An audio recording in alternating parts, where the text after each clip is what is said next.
داش منصور جات خالیه، اینجا قلقله است. والا من تو وان حمامم دارم برای خودم اشغال میکنم. نمیدانی آمدین تو برق هلو میخوریم. هلو داره؟ بدو بیا بدو. گوشاری هی ساری من تو ساری بلادی نابی بیای ویلام دوست داری بکنی علابی. دکتر هلو کجاست؟ آخه با این تیپ و استایل که بهت پا نمیدن. بابا هلو شیخ یارشنبرم بهت پا نمیده. بیا بریم تیپ عوض کنیم. بیا هلو اینجاست. اینجا نیست. بیا هلو بابا این که هلو ای توت فرنگیه. من سرم نمیشه، من هلو میخوام. اگه هلو میخواین بعد استایلتون رو عوض کنین. خانم ببخشید هودی نخی دارین؟ بله داریم. بی زحمت یه 2 نخ بهم بده.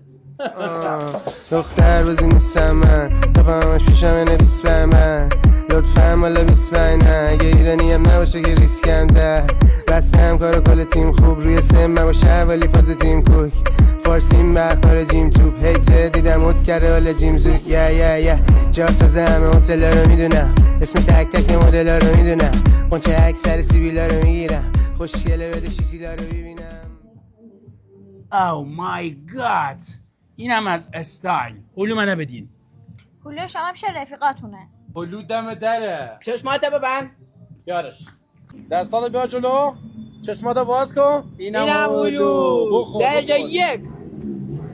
چشته گنای بیخاصیت.